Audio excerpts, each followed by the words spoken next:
하나님 생명의 말씀, 인생 항해의 나침반과 같은 하나님의 말씀을 우리에게 주시고 말씀을 읽고 또 듣고 또 지키는 삶을 살 수 있도록 은혜 베풀어 주신 것을 감사합니다. 또 개인적으로 말씀을 읽을 뿐만 아니고 또 온 가족이 함께 모여서 또 각자의 또 처소에서 또 말씀을 읽고 나누고 또 셀 공동체가 말씀을 읽고 은혜 받은 바를 나누고 할 때에 주님께서 우리 교회를 주의 말씀으로 충만케 해주셔서 말씀 따라가는 아름답고 귀한 교회가 되게 하시고 이 어려운 시대에 하나님 나라를 위하여 더욱 존귀 쓰임 받을 수 있도록 인도하여 주실 줄 믿습니다. 하나님 아버지, 이 시간에도 한자리에 모여서 하나님 말씀을 상고하기를 원합니다. 창세기부터 요한계시록까지 어느 한 말씀도 정말 너무너무 주옥과 같은 귀한 말씀들인데 주님께서 어느 말씀을 보든지 예수님 발견할 수 있도록 은혜를 주시고 주의 사랑으로 주의 은혜로 충만된 주의 일꾼들 되게 하여 주시옵소서. 이 시간 주님 앞에 감사하며 또 예물을 드리는 손길들이 있습니다. 귀한 예물을 받으시고 하나님 나라를 위하여 더욱 귀하게 사용하여 주시며 하고 있는 모든 일 가운데 주님께서 복 주시고 세임 주시고 인도하여 주시옵소서. 부족한 자를 불쌍히 여기셔서 하나님 말씀이 잘 드러날 수 있도록 주관하여 주시옵소서. 예수님 이름으로 감사하며 기도드립니다. 아멘. 오늘 말씀의 제목은 그를 영접하기를 내게 하듯 하고 성경 본문에 있는 말씀입니다. 누구든지 예수님을 믿기만 하면 어떤 사람이라 할지라도 어떤 죄를 많이 지은 사람이라 할지라도 어떤 신분을 가지고 있는 사람이라 할지라도 구원을 받아서 하나님의 자녀가 되는 줄 믿습니다. 이것은 복음의 가장 큰 능력이라고 할 수가 있습니다. 구원을 주시는 복음의 능력, 그 어떤 세상 것으로는 얻을 수 없는 복이지요. 또 이 복음의 가장 큰 특징 중에 하나가 이번 주 주일날 우리가 말씀 들었던 갈라디아서 말씀처럼 예수님을 믿고 그리스도로 옷 입은 사람은 로마인이 되었든 헬라인이 되었든 그렇죠? 종이든 자유인이든 남자든 여자든 그리스도 안에서 다 뭐라고 그랬죠? 그리스도 안에서 다 하나라고 그랬죠? 예. 하나라는 말은 뭘까요? 그리스도 안에서 다 하나입니다. 하나라는 말은 부모님이 같은 부모님을 섬기는 자녀란 말이죠. 같은 자녀, 한 가족, 한 형제라는 뜻입니다. 형제라는 말을 이제 아델포스라고 그러거든요. 이 헬라어로는. 근데 이제 그런 의미가 있어요. 한 분 어머니에게서 태어난 그 사람을 형제라고 그런 말이에요. 그런데 참 멋있잖아요.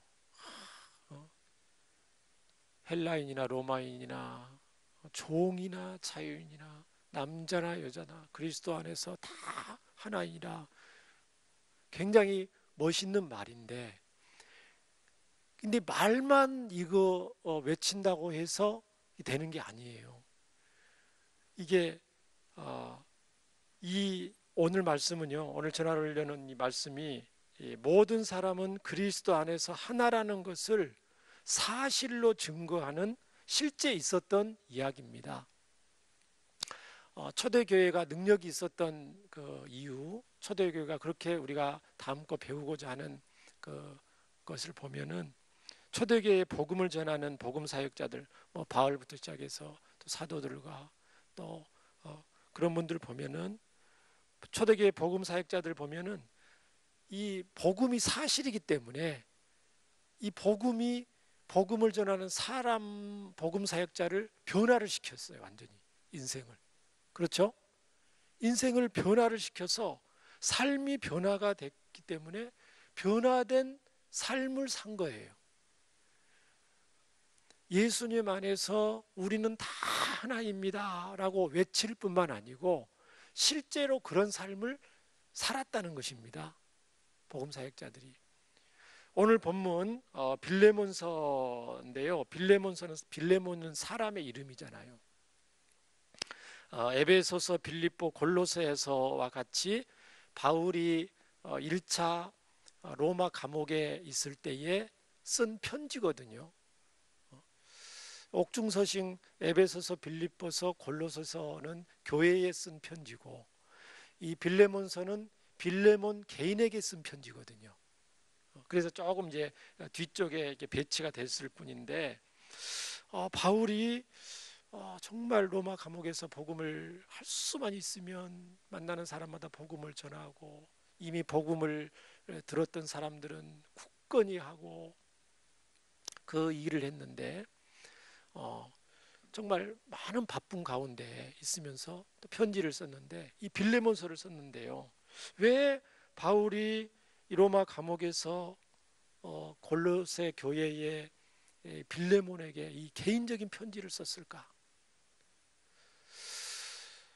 아마도 바울은 사실 이 빌레몬뿐만 아니고 성경에 기록된 신약 성경으로 인정된 성경 말고도 많은 편지를 썼을 거라고 또 생각이 듭니다. 그렇죠? 많은 편지를 썼을 건데 그 많은 편지들 중에서 또 교회에도 쓴 편지도 있고 개인적으로 쓴 편지도 있을 건데, 이 빌레몬서가 길지 않는 편지예요. 그런데 나중에 교회를 통해서 하나님께서 정경으로 인정돼서 성경의 66권에 포함이 됐다는 것이죠. 그만큼 중요한데, 바울이 어떤 마음과 어떤 목적을 가지고 빌레몬한테 이 편지를 보냈을까요? 오늘 읽은 본문에 나와 있는 것처럼 그것은 오네시모라는 한 종을 용서받도록 하기 위해서 이 편지를 썼다는 거죠. 빌레몬과 오네시모 사이에 어떤 큰 문제가 있어요. 어려움이 있어요. 관계가 지금 어려운 관계가 있어요. 그러니까 빌레몬과 오네시모 사이에 화해시키기 위해서, 중재하기 위해서 이 편지를 썼다는 것입니다.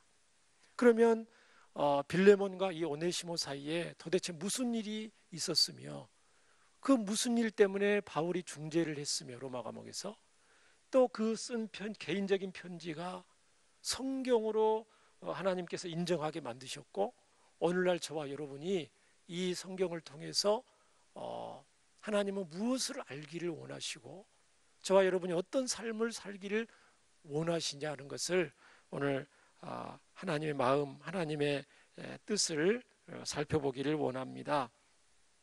먼저 오늘 이 편지의 수신자인 빌레몬에 대해서 살펴보겠습니다. 빌레몬은요, 소아시아 부르기아 지역의 골로새 출신의 큰 부자였다고 합니다. 그러니까 터키 지방의 그 내륙 지방의 골로새 지역에 살고 있었던 큰 이 부자였다고 합니다. 이 빌레몬이 바울의 3차 전도 여행할 때에 극적으로 예수님을 만나게 됩니다. 바울을 통해서. 자, 그리고 골로새 교회의 중요한 지도자로 당시에 있었습니다. 먼저 사도행전 19장 8절부터 10절 말씀을 보겠습니다. 바울이 에베소 지역을 전도 여행할 때에, 자, 사도행전 19장 8절 10절입니다. 자, 바울이 회당에 들어가서 석 달 동안 담대히 하나님 나라에 관하여 강론하며 권면하되, 어떤 사람들은 마음이 굳어서 순종하지 않고 무리 앞에서 도를 비방하는 사람들이 있었어요. 바울이 그들을 떠나 제자들을 따로 세우고, 그렇지만 다 또 비방하는 건 아니에요. 그 중에서 하나님이 예비된 사람은 바울의 복음을 듣고 믿고 제자가 되었다는 것입니다. 제자로 세우고 두란노 서원에서 날마다 강론하니라. 2해 동안, 그러니까 2년 동안 이같이 하니 아시아에 사는 자는 유대인이나 헬라인이나 다 주의 말씀을 듣더라. 이때 이제 그 아시아에 있던 소아시아에 있던 사람들이 많은 복음을 듣게 됐는데 그 중에 한 사람이 이 빌레몬이었습니다. 빌레몬. 바울의 복음을 듣고 빌레몬은 이제 골로새 교회에 가서 이제 주의 복음을 증거하는 삶을 삽니다. 자, 1장 1절에 빌레몬서 1장 1절에 보면은 뭐라고 되어 있냐면요. 바울은 그를 우리의 사랑을 받는 자요 동역자라고 말합니다. 그리스도 예수를 위하여 갇힌 자 된 바울과 및 형제 디모데는 우리의 사랑을 받는 자요 동역자인 빌레몬과 2절에 보면 자매 아비아와 우리와 함께 병사된 아키포와 내 집에 있는 교회에 편지를 하고 있다 그랬습니다. 아비아는 빌레몬의 아내고요. 아키포는 빌레몬의 아들이라고 그럽니다. 그리고 빌레몬은 자기 집을 교회로 내놓아서 가정교회를 이루고 골로새 교회 성도들을 섬기고 있었습니다. 그 당시 이제 많은 핍박이 있잖아요. 복음을 유대인들의 핍박도 있고 또 그 여러 로마 시대 때 복음에 대해서 핍박하는 그런 시대에 여러 가지 위험에도 불구하고 자기 집을 내서 가정 교회로 골로새 성도들을 섬기고 있다는 것은 그건 쉽지 않은 일이죠. 굉장히 이 빌레몬이 예수님을 사랑하고 복음에 헌신됐기 때문에 가능한 일입니다. 그래서 이런 빌레몬의 헌신적인 바울의 어떤 그 마음은 빌레몬에 대한 바울의 마음은 4절부터 7절에 이렇게 나와 있습니다. 내가 항상 내 하나님께 감사하고 기도할 때에 너를 말하면 늘 기도한다는 거죠. 빌레몬의 사역을 위해서 바울은 늘 기도하고 물론 빌레몬도 스승인 바울을 위해서 옥에 갇힌 바울을 위해서 늘 기도를 했겠죠. 주 예수와 및 모든 성도에 대한 내 사랑과 믿음이 있음을 들음이니 듣는 거예요. 멀리 떨어져 있지만 이 소문을 이로써 내 믿음의 교제가 우리 가운데 있는 선을 알게 하고 그리스도께 이르도록 역사하느니라. 형제여 성도들의 마음이 너로 말미암아 평안함을 얻었으니 내가 너의 사랑으로 많은 기쁨과 위로를 받았노라. 바울이 정말 빌레몬을 생각할 때마다 감사하고 바울을 통해서 복음을 듣고 이렇게 신실하게 헌신적으로 골로새 교회 성도들을 섬기는 모습을 볼 때 늘 감사하고 기쁘고 그렇다는 것을 지금 표현하고 있는 내용입니다. 이 전승에 의하면 이 빌레몬은요 훗날 골로새 교회의 감독이 되었으며 네로 황제 당시에 복음을 끝까지 지키다가 순교를 했다고 전승에 이게 전해져 옵니다. 우리 교회 성도들 중에서도 셀 모임 장소를 제공하는 우리 권사님, 집사님들, 성도님들이 있습니다. 돌아가면서 할 때도 있고요. 또 어떤 여의치 않으면 한 가정에서 계속 모이는 경우도 있습니다. 그거는 정말 쉽지 않죠. 가정에 셀 식구들을 초청해서 또 있는 거 간식도 내놓고 같이 식사도 하고 여러 가지 또 가족들도 있고 있을 수도 있잖아요. 그러면은 또 그런 여러 가지 애로점도 있을 건데 셀 교회를 위해서 가정을 이렇게 한다는 것은 정말 그분이 하나님을 사랑하고 성도를 사랑하기 때문에 그게 가능한 겁니다. 우리 하나님께서 그렇게 복음에 헌신된 주의 백성들을 정말 사랑하시고 축복하시고 또 형통케 하실 줄 믿습니다. 그런데 이런 충성된 빌레몬에게도 오늘 굉장히 황당하고 화나는 일이 발생하고 맙니다. 그것은 뭐냐면 빌레몬은 부자라고 그랬잖아요. 부자고 아마도 로마의 시민권이 있었을 겁니다. 그 당시 로마 시대에는 부자들 로마 시민들에게는 종들이 있었는데요. 노예죠, 노예. 일종의 노예들이 있었는데 보통 한 5명에서 많게는 15명 있었다고 그래요. 자료를 찾아보니까 어떤 로마의 어떤 원로원의 유명한 귀족은 무려 4천 명의 노예가 있었다고 그런 기록도 있더라고요. 그런 경우는 정말 특이한 경우고 보통은 5명에서 15명 정도의 노예가 있었다고 합니다. 밥하는 노예도 있고 뭐 일하는 노예들도 있고 또 노예를 부리는 노예들도 있고 그 중에서 교육을 많이 받고 학식이 뛰어나고 인품이 훌륭한 노예는 재산을 맡기기도 하고요.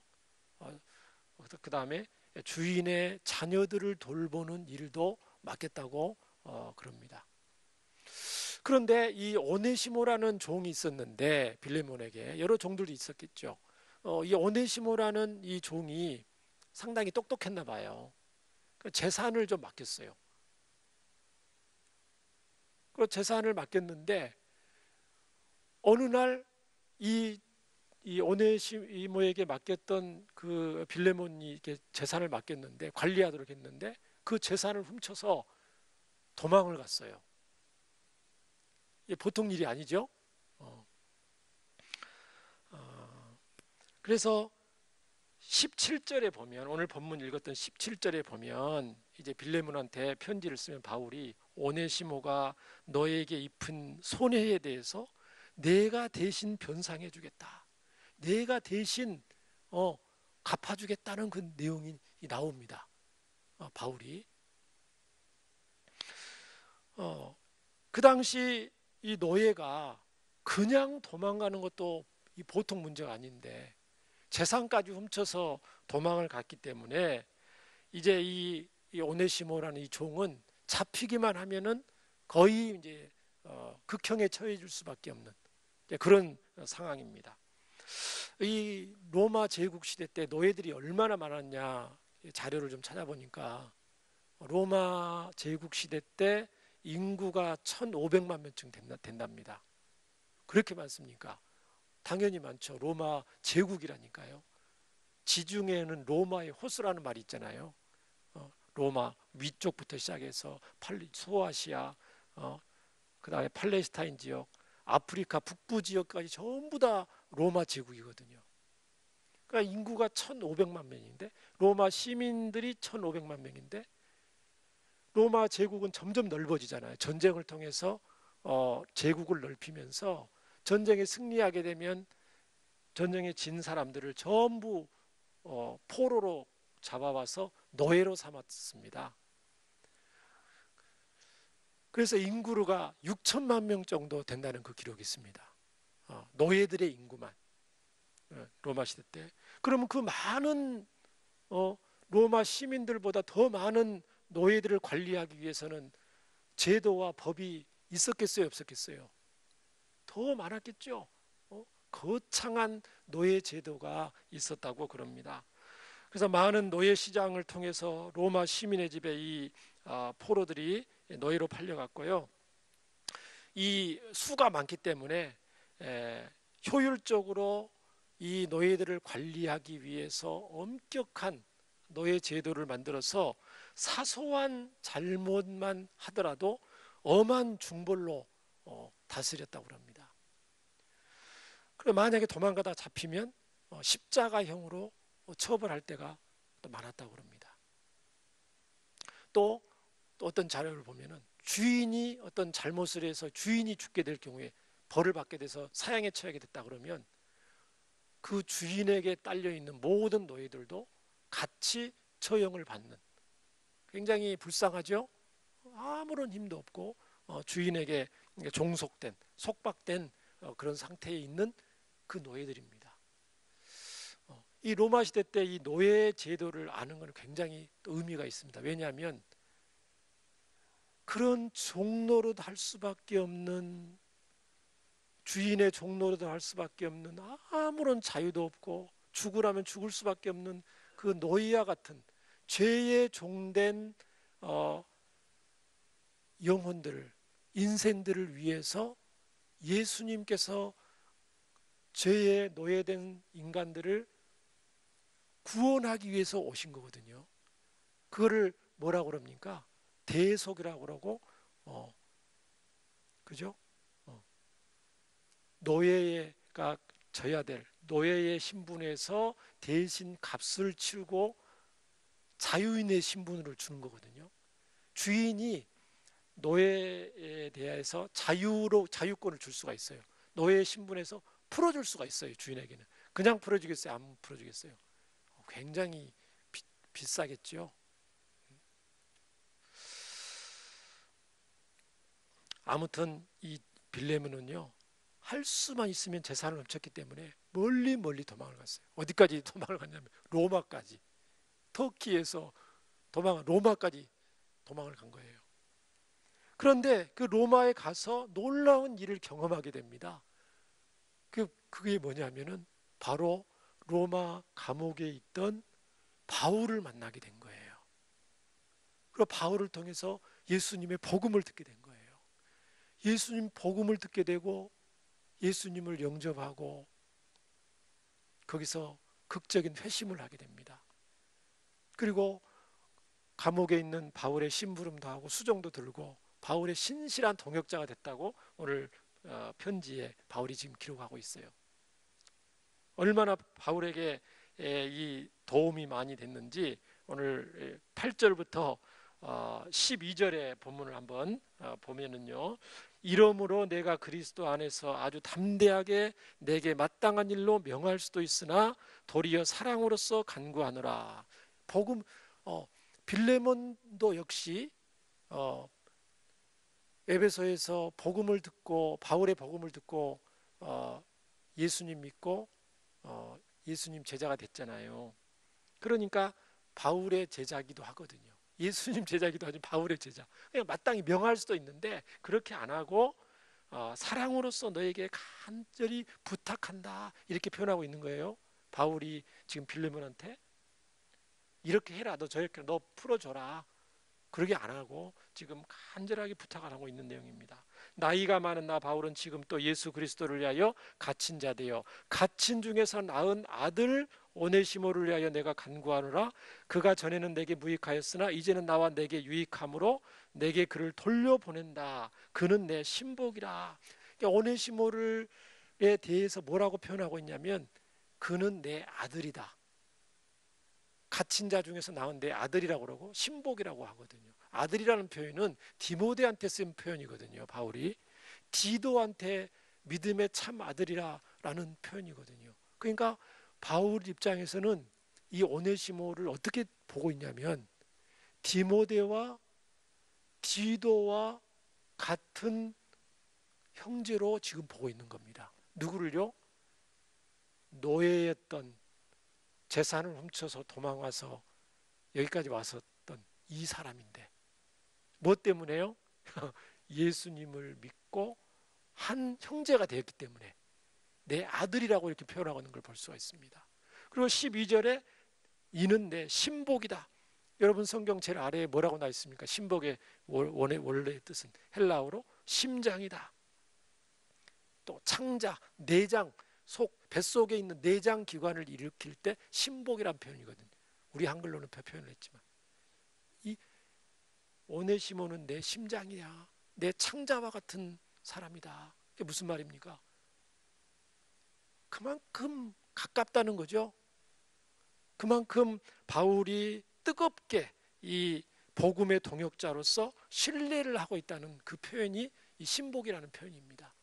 그만큼 오네시모가 정말 예수님을 믿고 진짜로 믿고 복음에 충성되고 헌신되고 자기 죄를 정말 뉘우치고 회개하는 가운데 있다는 것을 지금 나타내고 있는 것입니다.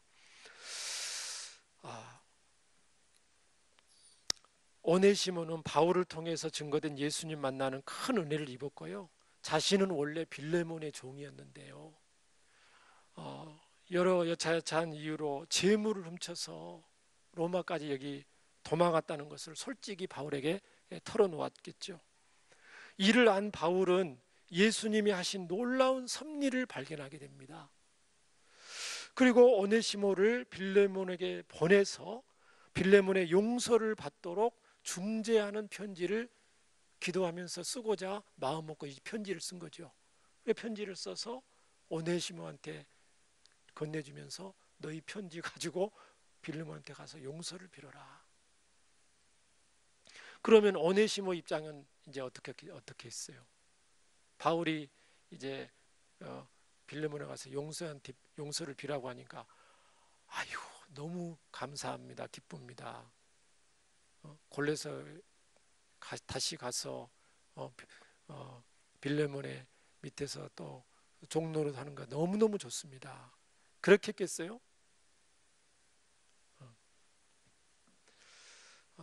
도망친 노예에 대한 그 당시 사회 분위기를 아까 말씀드렸잖아요. 죽음을 각오하는 것이거든요. 거의 대부분 도망치다가 죽거나 맞거나 엄청난 벌을 받는 게 뻔한데 죽음을 각오하고 빌레몬한테 가서 용서를 빈다는 것은요 쉬운 것이 아니겠죠. 그런데 이 오네시모가 바울의 이 권면을 받아들이고 하나님의 뜻으로 받아들이고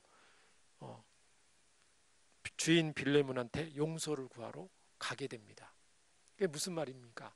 오네시모가 지금 마음속에 회개하는 마음이 있다는 말이에요, 없다는 말이에요? 있다는 말이죠. 내 주인한테 죽을 죄를 졌지만 어떤 벌을 받더라도 그래도 내가 이거는 옳지 않으니까 내가 가야겠다. 또 바울이 잘 얘기를 했겠죠. 너에게 선처해 달라고 내가 이렇게 써주겠다. 아무튼 용기가 필요했습니다. 이 오네시모는 이제 이 편지를 들고 빌레몬한테 가게 됩니다. 13절부터 16절을 보면은요. 계속해서 이런 편지가 있습니다. 그를 내게 머물러 있게 하여 내 복음을 위하여 갇힌 중에서 내 대신 나를 섬기게 하고자 하나 다만 내 승낙이 없이는 내가 아무것도 하기를 원하지 아니하노니 이는 너의 선한 일이 억지같이 되지 아니하고 자의로 되게 하려 함이라. 아마 그가 잠시 떠나게 된 것은 너로 하여금 그를 영원히 두게 함이니라. 이후로는 종과 같이 대하지 아니하고 종 이상으로 곧 사랑받는 형제로 둘 자라. 내게 특별히 그러하거든 하물며 육신과 주 안에서 상관된 내게랴. 바울이 오네시모를 그냥 머물게 해서 감옥에서 자신을 시중 들게 하면은 너무너무 좋을 것 같다. 왜? 너무 마음이 맞고 통역을 잘하니까. 그렇지만 빌레몬의 허락이 없이는 그렇게 하기를 원치 않는다. 그래서 그를 돌려보내게 되었다. 이렇게 말하고 있습니다. 사랑하는 빌레몬아, 오네시모가 너를 잠시 떠났던 것은 오히려 이를 계기로 인해서 너 곁에 영원히 머물도록 하기 위한 하나님의 어떤 섭리가 아니겠느냐. 하나님의 어떤 섭리 가운데 지금 이 일이 진행되고 있는 거 아니겠느냐. 그러므로 그를 부디 너그럽게 용서해주고 받아주고 예전에 종처럼 대하지 말고 예수님 안에서 한 형제가 되었으니까 한 형제처럼 대해주기를 간절히 너한테 요청을 한다. 모든 사람은 그리스도 안에서 하나이기 때문이다. 이런 편지를 쓰는 것입니다. 17절 말씀 우리 다 함께 읽어보겠습니다. 17절입니다. 시작. 그러므로 내가 나를 동역자로 알진대 그를 영접하기를 내게 하듯 하고. 오네시모를 영접할 때 누구를 영접하는 것처럼 하라고요? 나를 영접하는 것처럼 해라. 만약에 바울이 감옥에서 나와서 골로새 교회 빌레몬 집에 왔으면 어떻게 영접하겠어요? 얼마나 감격 가운데 눈물을 흘리면서 포옹을 했겠어요. 그렇게 하라는 거죠. 무슨 장면이 떠오릅니까? 지극히 작은 자 중에 하나에게 한 것이 내게 한 거다. 그 예수님 말씀 많이 떠오르죠? 작은 자 한. 우리는 하나님을 사랑한다고 하고 예수님 사랑한다고 교회 사랑한다고 그러는데 한 사람 한 사람 우리 가운데 있는 지극히 작은 자는 무시할 때가 많아요. 근데 예수님은 그 사람을 대하는 것이 나를 대하는 거라고 성경은 말씀을 해요. 그 작은 자한테 함부로 하는 것이 예수님한테 함부로 하는 것까지 똑같이 예수님은 간주하신다고 말씀을 합니다. 그러니까 우리가 마음에 안 들고 때로는 우리를 서운하게 하고 나에게 때로는 손해를 끼치는 사람이 있지요. 살다 보면. 근데 그분들을 대할 때 예수님 말씀에 따르면은 예수님을 대하듯이 하라는 거죠. 만약에 예수님이 우리에게 조금 서운하게 하고 손해를 끼치고 좀 그런다고 해도 우리가 예수님인데 그렇게 안 대하죠.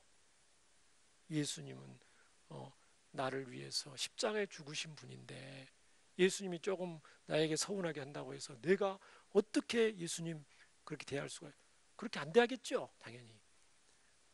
네. 바울 사도는 믿음의 제자인 빌레몬에게 정중히 그리고 간곡히 요청합니다.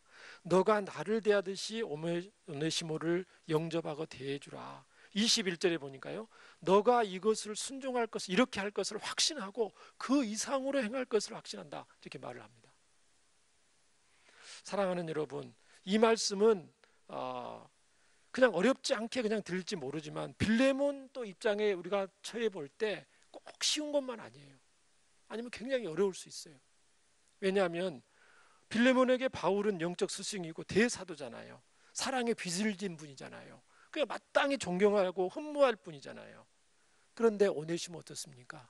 배은망덕이잖아요. 신임에서 재산까지 맡겼는데 그것까지 훔쳐서 도망갔잖아요. 멀리. 잡히기만 하면 정말 얼마나 손해를 많이 받고 화가 치밀었겠어요. 그렇죠? 그런데 바울을 대하듯이 오네시모를 대하라고요? 택도 없는 소리죠. 인간적으로는. 벌 안 내린 것만 해도 감지덕진데 바울을 대하듯이 오네시모를 대하라고요? 이거는 정말 인간적으로는 어려운 것입니다. 또 노예에서 풀어줘서 빌레몬과 같은 위치에 자유롭게 복음을 전하는 동등한 사역자로 오네시모를 풀어주라고요? 이거는 원수까지도 원수된 죄인을 사랑하신 예수님의 사랑이 아니고서는 쉽지가 않는 일입니다. 아무리 빌레몬이라고 할지라도. 자, 그러면 과연 빌레몬이 바울의 간곡한 요청을 받아들여서 오네시모를 용서하고 한 형제로 대하고 복음 사역자로 함께 동역했을까요? 라는 그 결과가 우리는 매우 매우 궁금합니다. 그렇죠? 오늘 편지에는 그 결과가 나와요, 안 나와요? 당연히 안 나오죠. 여기에 대해서 여러 학자들과 그다음에 초대교회의 여러 문헌들을 이게 자료를 이렇게 보면은 빌레몬서가 당시 초대교회 성도들에게 이 편지가 회람이 되었어요. 편지는 중요한 편지들은 많이 회람이 되거든요. 회람이 되고 신약 성경에까지 나중에 포함된 것을 볼 때 빌레몬이 오네시모를 용서하고 예수님의 형제로 받아주었으려는 것을 충분히 짐작하고도 남는다고 학자들은 표현을 합니다. 또 나아가서 이 빌레몬은 바울이 요청한 수준보다도 더 많은 은혜를 오네시모에게 베풀었을 것으로 봅니다. 초대교회 시대 때 그 안디옥의 그 교부였던 이그나티우스라는 유명한 그 교부가 있습니다. 그가 쓴 이 서신서가 남아 있는데요. 그 서신서에 보면은 에베소 교회에 감독된 사람 중에서 오네시모라는 사람 이름이 나옵니다. 이 오네시모라는 이름은 그 당시 흔한 이름이에요. 종들에게 붙여준 이름이기 때문에 굉장히 흔하거든요. 유익한 자 뭐 이런 뜻인데 이 오네시모라는 사람이 에베소 교회의 감독이었다는 것을 기록하고 있는 구절이 있다고 합니다. 학자들은 굉장히 신빙성이 있게 그 오네시모라는 이름이 아마도 이 빌레몬서에 기록된 동일 인물일 것으로 많이 이렇게 뭐, 뭐 그렇게 받아들이고 있습니다. 학자들 많은 사람들이. 바울 사도의 애정 어른 편지, 빌레몬의 그 사랑과 용서가 도망친 노예를 에베소 교회의 감독으로 만든 그 결과를 낳았다는 그런 전승이 있습니다. 이토록 초대교회 당시 우리 성도들은 복음을 듣고 복음대로 실제로 살았었기 때문에 비록 소수였지만 능력이 나타났고 그 영향력이 점점점 강해져서 복음이 로마를 넘어서 세계화가 되는 놀라운 이 일이 있었던 것을 우리가 보게 됩니다.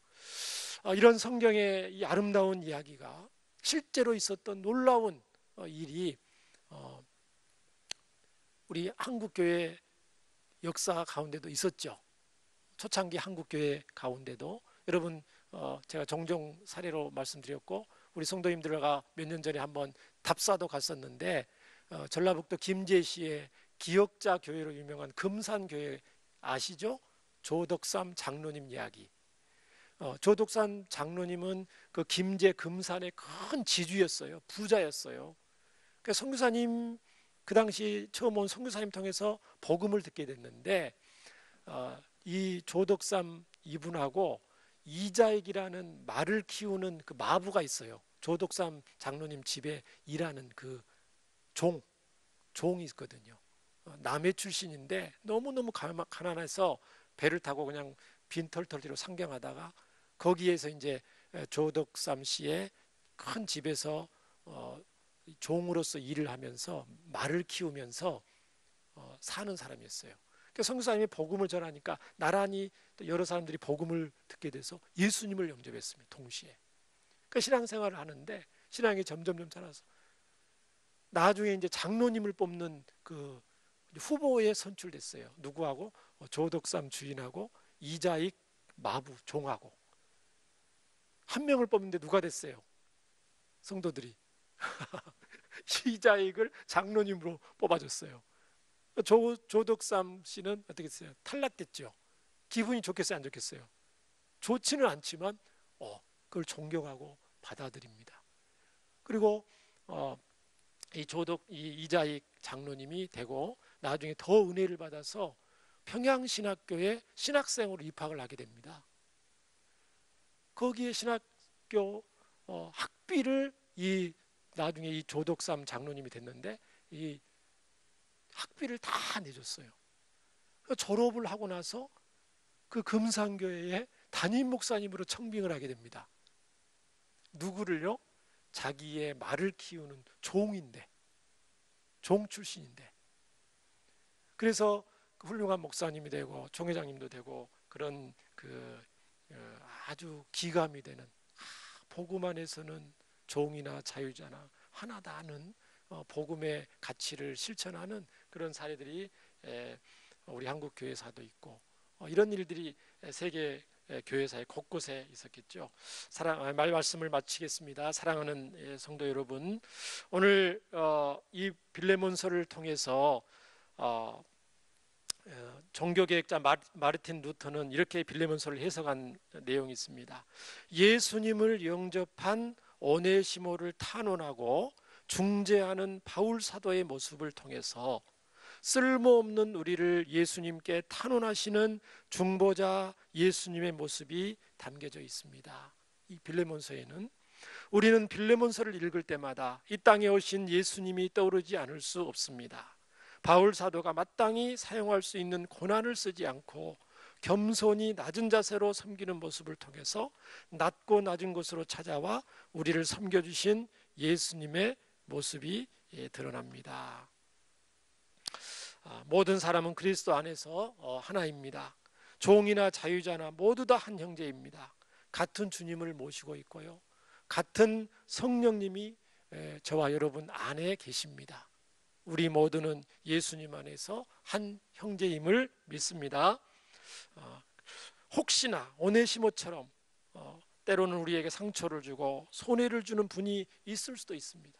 있다 하더라도 바울처럼 사랑하고 빌레몬처럼 용서하는 삶을 살 때 초대교회처럼 복음의 능력이 더욱 나타나고 우리 주 예수님께서 크신 영광을 받으실 줄 믿습니다. 저희들 모두에게 그런 은혜가 날마다 있기를, 또 우리 주님께서 새롭게 덧입혀 주시기를 예수님 이름으로 축원합니다. 말씀을 생각하면서 우리 함께 기도하겠습니다. 은혜와 사랑이 많으신 하나님 아버지, 감사드립니다. 초대교회 성도들은 복음을 머리로만 듣지 않았습니다. 말로만 외치지 않았습니다. 어떤 위험과 또 손해가 따르더라도 목숨 걸고 말씀대로 살려고 몸부림쳤습니다. 주여, 저희들은 더 편한 시대에 또 살면서도 그러지 못할 때가 많은 것을 불쌍히 여겨주시고, 하나님, 저희들을 주님의 마음과 주의 사랑으로 풍성케 해주시기를 원합니다. 어떤 형편 속에서도 예수님 사랑하고 복음대로 살고자, 또 말씀대로 실천할 수 있도록 저희들 발걸음 인도해 주시옵소서. 본문의 바울처럼 사랑하고 오네시모처럼 잘못을 진정 회개하고 또 빌레몬처럼 용서하는 삶을 살아서 하나님 나라를 위하여, 주 예수님 영광 위하여 더욱이 쓰임받는 저희들 모두 될 수 있도록 하나님 인도해 주시옵소서. 예수님 이름으로 기도합니다. 아멘.